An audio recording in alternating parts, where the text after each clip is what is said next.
Assalamu alaikum mfuatiliaji wa Bato TV, ni wakati mwingine tena na leo tumepata wasaa tena kukutana na Sheikh Shafii kuzungumza yale yote ambayo yanaendelea kote duniani. Kubwa zaidi ni kanisa Katoliki limepata wanakwambia baba mpya, papa mpya. Ninaye Sheikh Shafii tuzungumze hayo yote, lakini kuna mengi na zaidi ambayo yanaendelea katika nchi yetu, katika taifa letu, tutayagusia hapa. Sheikh, assalamu alaikum. Wa salamu wa barakatuh. Habari yako bwana? Safi, wema. Ninashukuru Mungu, umeadimika. Naona mpaka comment zinakuja bwana Bato, tunaomba utuletee Sheikh Shafii, ndio tunamkubali. Asante bwana. Na mimi nawakubali sana. Bwana, tumekutana tena. Nakumbuka wiki mbili zilizopita tulizungumza baada ya papa kufariki katika kanisa Katoliki, yule ambaye alifariki. Siku ya juzi tumeona ametangazwa papa mpya Marekani. Marekani, lakini pia na uraia wa Peru. Mengi yalikuwa yanazungumzwa katika uchaguzi huo. Wapo wanakuambia ya kwamba walikuwa wanatarajia safari hii wamuone papa kutoka Afrika, papa Muafrika, lakini mambo yameenda tofauti. Amekuja mzungu tena kutoka Marekani. Shehe, nimekuuliza hivyo kwa sababu pamoja ya kwamba ni kwa Ukatoliki, lakini wewe ni mmoja kati pia kiongozi wa imani. Unaweza ukazungumza na ukatoa elimu na darasa kidogo kwa watu ambao wanakufuatilia sasa hivi. Kwanza kinachotakiwa watu wafahamu, upapa ni sio dini. Upapa ni uongozi wa kuitawala dunia. Ndio maana ya upapa. Unaposema neno papa ni neno la Kilatini lenye maana ya mwema, lakini likatolewa kwenye maana ya mwema likaingizwa katika Holy Father kama baba mtukufu. Kwa maana lilipoingizwa huko, na kwa nini likataa kuitwa mwema, kwamba watu watastuka kwa nini likataa kuitwa mwema? Kwa sababu Yesu katika 18:18 aliitwa mwema, akasema hakuna aliye mwema ila ni mmoja, naye ndiye Mungu. Kwa hiyo kikatolewa hapa Kiswahili cha kuitwa mwema, akaitwa mtakatifu. Sasa papa haukuwepo katika desturi ya dini ya Kikatoliki au dini ya Kikristo. Hakuna kitu kinachoitwa papa, yani hakuna kitu kinachoitwa baba au baba mtukufu. Hakuna katika Biblia kipengele hiko. Wala hakuna kiongozi katika Biblia anaitwa baba, kwa sababu kwa mujibu wa Mathayo 9:23 Yesu alisema, wala msimuite mtu yoyote baba duniani, kwa maana baba yenu ni mmoja tu wa mbinguni. Kwa maana kwa mujibu wa Kikristo ubaba ni Mungu. Ni Mungu kwa mujibu wa imani ya Kikristo. Baba kwa maana ni Mungu. Kwa hiyo Yesu alishajua kwamba haya mambo ya kuitana baba kama kiongozi, wapo watu wataojitokeza kujifanya kuwa ni waungu na wataitwa baba. Kwa hiyo kwenye Roman Catholic baba manake ya papa, hii inakusudia kwamba ni mtakatifu sana, ambaye sasa huenda akapewa nafasi ya kuwa Mungu kama vile katika dunia. Inachukua nafasi hiyo. Lakini mipango ya papa ni mipango ya wazungu, hususan katika sehemu ya Roma. Kulikuwa na kitu kinaongoza dunia kinaitwa Roman Empire ambayo ilitawala sana dunia na kuiongoza dunia kwa vile wao wanavyohitaji. Lakini kuna kipindi Roman Empire ilishuka, ile ikawa haina mabavu tena ya kuiongoza dunia. Sasa kwa sababu wanautaka ule utakatifu, ndipo wakakaa na kufikiria kwamba tutumie mbinu za aina gani ili tuweze kuiendelea kuitawala dunia, lakini sasa hivi tutumie kiimani. Wakati wa Mashariki ya Kati pale kulikuwa na dini ya Bwana Yesu. Kwa hiyo kulikuwa na imani ya Bwana Yesu ilikuwepo pale Mashariki ya Kati, imani ya Bwana Yesu.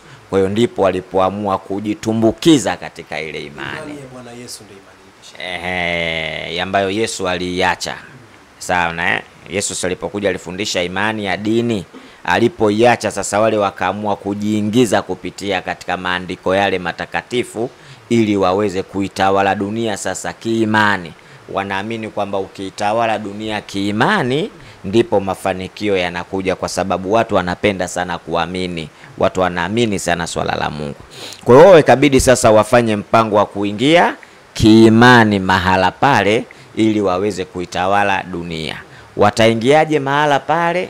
Wakaingia kwa mujibu kama ya imani ya Kikristo sasa, na kuchukua Biblia, kuongeza maneno yao, kufanya vile wanavyotaka, lakini wakiinasibisha kwamba wao wapo katika imani. Sasa ilidumu ile, ikatoka kwenye Roman Empire, sasa ikaja kwenye Roman Catholic. Umenipata? Ikaja kwenye Roman Catholic Church. Lakini wale mapapa sasa, itikadi hiyo ikaanza mwaka wa 325 pale Nisea. Sasa wakafanya kikao kikubwa sana cha makadinali pale, wengi sana, wakaamua sasa kumchagua, ndo wanamchagua papa. Kardinali ni mkubwa kuliko askofu. Unaona, sasa pale wakaamua kufanya kile kikao cha kuchagua nani sasa ambaye atakayekuwa mtakatifu mwaka 325 pale Nisea. Na papa wa kwanza alikuwa anaitwa Konstantino kama sikose, wa kwanza huyo, alaka ya kuwa kama kiongozi mkuu, na sio kanisa Katoliki tu, akatengenezwa kama kiongozi mkuu wa dunia. Umeelewa? Akatengenezwa kama kiongozi mkuu wa dunia, akatengenezwa pale. Sasa pale kukawa na tatizo ambalo limefanya wale wakataka Roman Empire irudi katika njia nyingine ya kuitawala dunia, wakatengeneza Roman Catholic Church. Umeelewa? Ikaitwa Roman Catholic Church. Sasa tatizo likaanza hapa, kwa watu wakastuka sasa. Kwa nini iwe Roman Catholic Church? Kwa nini iwe hivyo Roman Catholic Church? Kama hili ni swala la kiimani, kwa nini iwe Roman Catholic Church? Kwa sababu Roma ni mahala, si ndio hivyo bwana? Kuna sehemu inaitwa Roma. Ukisema Catholic kwa universal, kwa maana ulimwengu, si ndio hivyo? Church maana yake kanisa. Kwa hiyo walikuwa wanakusudia kwamba hili kanisa ni la ulimwengu. Umenielewa? Alaka ya kuwa kama kiongozi mkuu, na sio kanisa Katoliki tu, akatengenezwa kama kiongozi mkuu wa dunia. Umeelewa? Akatengenezwa kama kiongozi mkuu wa dunia, akatengenezwa pale. Sasa pale kukawa na tatizo ambalo limefanya wale wakataka Roman Empire irudi katika njia nyingine ya kuitawala dunia, wakatengeneza Roman Catholic Church. Umeelewa? Ikaitwa Roman Catholic Church. Sasa tatizo likaanza hapa, kwa watu wakastuka sasa. Kwa nini iwe Roman Catholic Church? Kwa nini iwe hivyo Roman Catholic Church? Kama hili ni swala la kiimani, kwa nini iwe Roman Catholic Church? Kwa sababu Roma ni mahala, si ndio hivyo bwana? Kuna sehemu inaitwa Roma. Ukisema Catholic kwa universal, kwa maana ulimwengu, si ndio hivyo? Church maana yake kanisa. Kwa hiyo walikuwa wanakusudia kwamba hili kanisa ni la ulimwengu. Umenielewa? Lakini kwa nini liitwe Roma? Kwa nini liitwe Catholic Church, lisifike kuitwa hivyo tu kwamba kanisa la kiulimwengu? Kwa nini tuweke Roma? Kwa hiyo maana yake ni mahala maalum ambapo pamechagua, wakati nyinyi mna mlengo wa ibada zenu, wao wana mlengo wa kuitawala dunia kuwa chini yao katika maamrisho wao wanayoyataka. Roma ndio iko Vatican. Sasa hiyo ni kijieneo pale kinaitwa Roma. Sawa. Sasa hiyo kwa hiyo ikawa Roma maana yake sehemu, Katoliki kwa maana yake ni ulimwengu, Church likawa kanisa. Kwa nini sasa kama kanisa kwa ajili ya ibada, kwa nini liwe na litaje Roma? Yaani jina la sehemu, kwa nini liwepo katika kanisa? Hapo ndipo mtanganyiko ukaanza. Mpaka mwaka 1600 watu wakaanza kujitoa baada ya kuulizwa nini maana Katoliki. Ni nini? Maskofu wale mapapa walishindwa kujibu nini maana Katoliki, kwa sababu ilikuwa maana ya ulimwengu. Kwa hiyo Roman Catholic Church kikachukuliwa kijieneo cha Roma. Sasa hiki ndio kilikuwa kina control nini sasa? Dunia. Kwa hiyo wakajitengeneza watu maalumu ambao watakuwa wanaicontrol dunia vile ambavyo wao wanavyotaka, na kuwatengenezea watu kwamba huyu ndio mtakatifu atakayesema hiki hakipingwi wala hakuna kukijadili. Kwa hiyo hapo ndipo mgawanyiko wa makanisa unaona ukaanza. Wa Pentecosti wakaja wakajitoa baada ya kugundua kwamba kumbe sio sawa. Wakaja Moravian, Wanakondoo wakajitoa, makanisa mengi yakajitoa, wakatengeneza namna ya ibada. Na ndio maana unakuta baadhi ya makanisa hawaamini uwepo wa papa kanisani. Hawaamini uwepo wa papa. Ni makanisa labda KKT na Wakatholiki. Nadhani ndo wanaamini nini maana ya papa.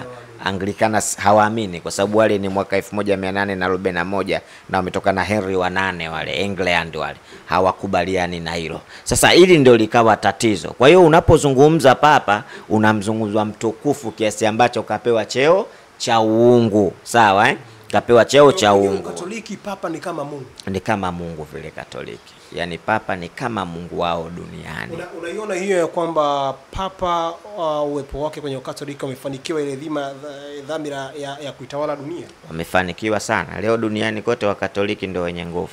Roma ndio inatawala dunia kwa vyovyote vile itakavyokuwa. Na kuna kitu kimoja ambacho ngoja nifungue Biblia. Hii story ilianza mbali sana toka mpaka kwa Paulo huko wakati Yesu kashaondoka. Hawa jamaa wana mipango mikubwa sana. Ukisoma Biblia Rumi 1 mstari wa 8 nadhani. Ngoja tuiangalie Rumi 1 mstari wa 8 kama sijaikosea. Kuna kitu tutajifunza hapa. Rumi 1 mstari wa 8. Umeona namba 8 isome ili andiko. Nakwambia kwamba kwanza namshukuru Mungu wangu katika Yesu Kristo kwa ajili yenu nyote. Kwa kuwa imani yenu imehubiriwa katika dunia nzima. Sawa. Hii inasemwa kwa watu, anatoa shukurani kwa watu wa Rumi. Ukianza 7 inasemaje? Anakuambia kwamba kwa wote walioko Rumi, wapendwao na Mungu, walioitwa kuwa watakatifu. Mbona neno hilo? Neema iwe kwenu na amani itokayo kwa Mungu Baba yetu na kwa Bwana Yesu Kristo. Endelea sasa ya 8. Ya 8 anakuambia kwanza kwamba namshukuru Mungu wangu katika Yesu Kristo kwa ajili yenu nyote, kwa kuwa imani yenu itahubiriwa katika dunia nzima. Imani ya watu wa wapi? Rumi. Si ndio umeanza anawashukuru watu wa Rumi. Kwa hiyo imani ya Kirumi sasa itahubiriwa dunia nzima. Na ndio maana unakuta Warumi wamekamata dunia sasa. Imani yao inahubiriwa dunia nzima. Na kwa sababu wamemweka pale mtakatifu, wenyewe wakidai ni papa. Lakini papa ni kwa maana ya baba, na kwa kibiblia baba manake ni nani? Ni Mungu. Kwa hiyo yule mtu sasa wakati wa Kristo wanafuata hivi vitu, hawajui kwamba upande wa pili wa Roma walikuwa na mikakati mikubwa ya kuitawala dunia kupitia katika papa. Kwa hiyo wametengeneza hivi vitu, wazungu wamekubaliana, na kabla papa hajachaguliwa kama uliona kuna picha moja Trump alikuwa ameonyesha ishara. Kusema kwamba kitendo kibaya ambacho Trump amekifanya, lakini baada ya jana kuona akachaguliwa papa mpya, watu wanakuambia kwamba Trump alijua mapema kwamba anayekuja ni nani. Yaani kuna kikao cha watu maalum ambao wanachagua mapapa. Sio kila mtu ana uwezo kuchagua papa. Tena kuna historia moja inasema kuna baadhi ya watu wenye hela zao sana, wakubwa sana, wakikaa nchi za nje kule wanachagua papa. Na ndio maana Trump alijua mapema kabisa kwamba ni Marekani, anaitwa Kardinali Alberto, amezaliwa Chicago pale, anajua kwamba utawala sasa umerudi kwetu sisi wa Marekani. Ni shughuli nzito sana ambayo sasa inakwenda kufanyika. Sasa mtawala na mpapa ni Marekani. Kwa hiyo hii ni mipango. Ndio maana tunasema hata hili swala la Ukristo, kanisa Katoliki ni mipango ya watu ambao wanatengeneza dunia kupitia mipango katika dini. Ndio maana tunasema hivi vyeo havipo katika Biblia. Biblia hakuna cheo cha kardinali, Biblia hakuna cheo cha baba wala cha papa. Na Biblia haikubali mtu kufanywa mfalme, yani kuwa mfalme, kwa maana mfalme hata Yesu alipotaja kusema mfalme alikimbia sana. Yesu alikataa ufalme. Kwa hiyo walikuwa wanataka kumtia Yesu katika ufalme ili kukitia kile cheo cha nani?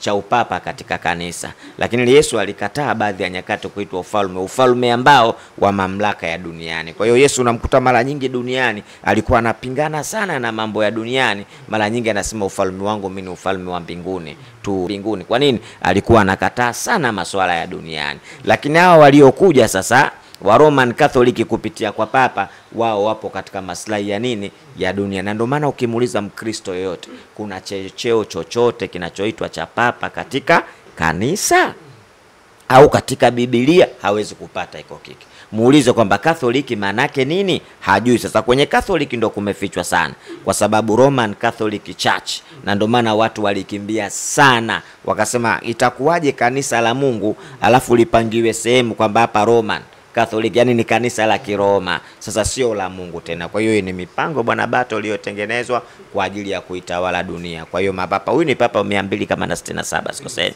67 sikosei. Sasa ni mipango ambayo inaendelea dunia kukamatwa. Na hapa tuliposoma muona Bwana Paulo anasema imani yenu watu wa Rumi sasa inahubiriwa dunia nzima. Na ndio maana unakuta sasa Vatican yenyewe pale palivyo ni sehemu ndogo sana, lakini ukienda baadhi ya nchi unakuta kuna ubalozi wa Roma na ubalozi wa nini? Wa Vatican.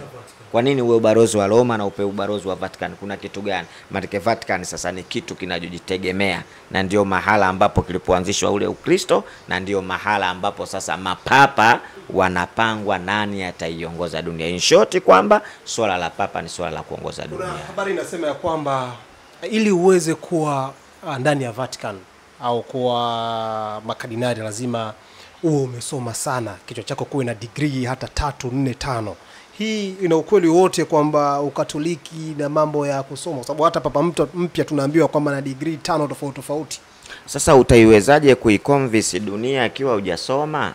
Kwa hiyo cha kwanza ili ufikie lile lengo uweze kuiconvince dunia na kuifanya unavyotaka wewe ni kuweza kuzichezea akili za watu. Sasa uweze kuchezea akili za watu kama wewe sio msomi. Na ndio maana walifika mahala waliweza kuchezea akili baada ya kuangushwa Roman Empire, wakasema tuingie katika imani tutafanikiwa. Na ndio maana walipotoa Roman Empire wakatengeneza Roman Catholic, wakamalizia church. Hizi ni akili ambazo za mtu aliyekwenda shule, aliyesoma sana. Kwa hiyo kweli sasa kidunia lazima ufikie hivyo, kwa sababu hawana malengo ya kuongoza kiakhira, wana malengo ya kuongoza kidunia. Kwa hiyo lazima mtu awe msome ili aweze kuzichezea zile akili za wanyonge, za wasiojiweza. Ni watu ambao wana elimu kubwa sana, tena vibaya mno. Wale ukisoma historia zao ni watu wamesoma. Uwezi kumuingia hata kwa kidogo kwa elimu ya dunia namna aliyosoma. Kama Roman huwa wanachukua zile cream, watu ambao wana IQ kubwa ndio wanaoingiza kwenye nani zao, wanawasomesha wenyewe. Na ukitazama mipango yao wanaoifanya unadhania mjinga utaenda. Hiyo mipango ya watu wenye akili sana mpaka unaingia huko, yani wanafanikiwa kukuteka zile akili zako. Kwa sababu haiwezekani mtu akaitwa papa, cheo cha ambacho katika Biblia hakuna. Cheo ambacho katika Biblia yoyote hakuna cheo. Kuna Yesu kaondoka hajaacha iko cheo. Nani anakuja kutengeneza iko cheo cha kuwaongoza watu? Kwamba yeye ni papa, nani anakuja kutengeneza? Hakuna. Lakini utakuta katika Biblia cheo kinachojali labda mchungaji, kwa maana mchungaji anayewachunga watu, na sio wachungaji wa mchungaji maana yake yote yule anayewaangalia watu. Ndio maana Yesu akasema mimi ni mchungaji mwema, anasema hivyo. Ndio cheo ambacho kimeachwa. Sasa leo kinatokea cheo cha upapa, kimetokea wapi katika kanisa? Hamna iko kitu.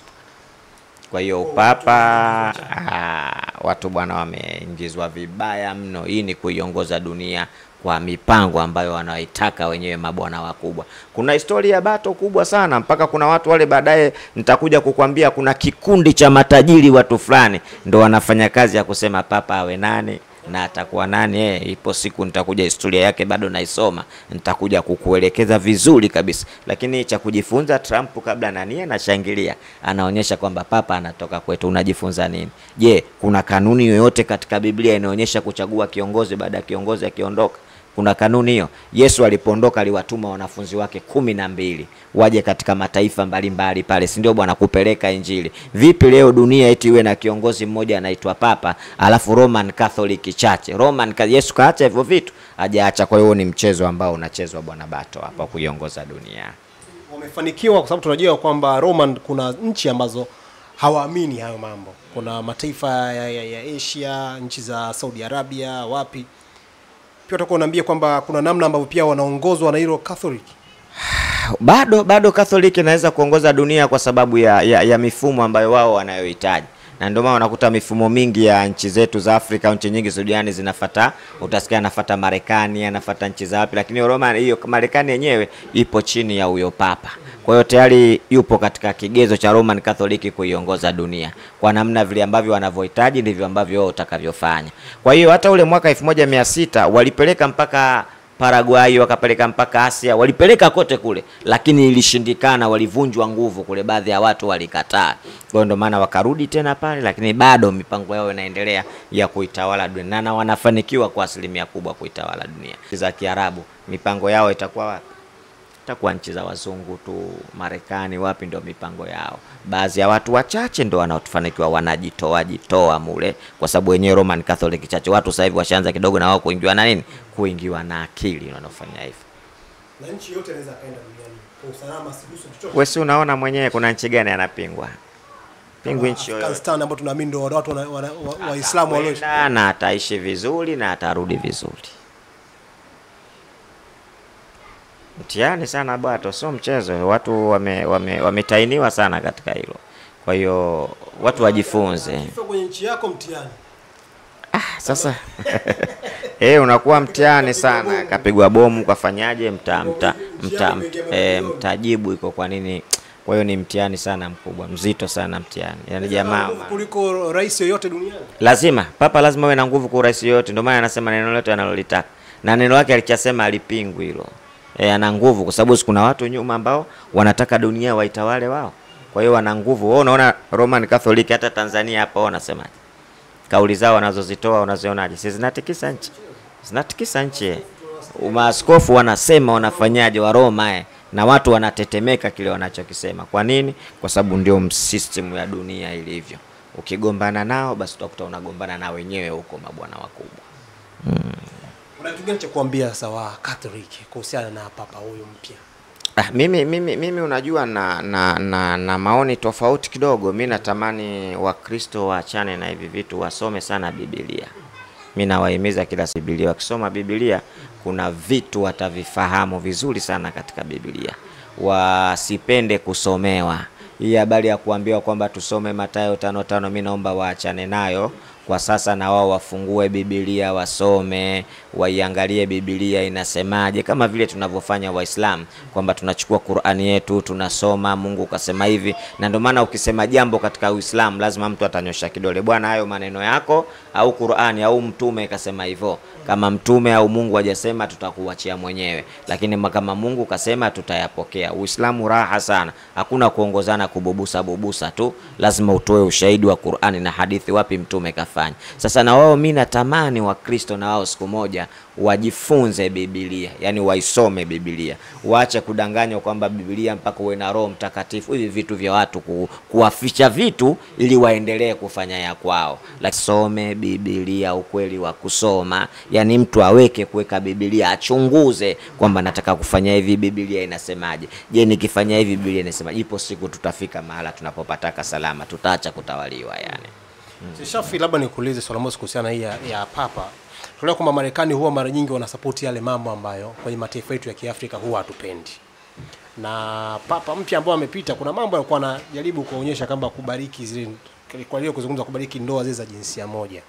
Sasa tumeona Marekani naye anaenda kwa upapa. Waone kwamba ile inaenda kuongezeka kuwa janga. So dogo, kubwa sana. Kubwa sana. Sasa iko ni kitu ambacho vile vile bado Wakristo wanatakiwa wajifunze. Kama papa anaweza kudiriki kwamba watu mapenzi ya jinsia moja, Biblia inakataa, haikubali mapenzi ya jinsia moja. Kwa nini yule anaweza kubariki ndoa ya jinsia moja? Hawana cha kujifunza hapo? Kuonyesha kwamba watu wamekuja kwa malengo yao, kwamba kitabu chetu cha Biblia kinakataza, tena kinasema hukumu yao wauawe yao. Lakini wale kwa nini wanakuja? Huyo ndio kiongozi, tunaisema kiongozi anakuja kubariki, anasema ndoa jinsia moja inafaa. Hatuna cha kujifunza kupitia wao? Tunacho cha kujifunza kwamba mbona Biblia inasema vingine na wale wanasema vingine. Maana yake tunajifunza wale hawakuja kwa niaba ya watu kuongoza, bali wamekuja kwa mipango yao maalum ya kuiongoza dunia. Watu ambao wamekuja kwa mipango yao maalumu kwa ajili ya kuiongoza dunia. Bwana, kupitia issue hiyo ya papa, mimi nazama kwamba Sheikh tumalize hapa tuingie kwenye issue zingine. Asante sana, karibu sana. Bwana, tupige siasa kidogo au si?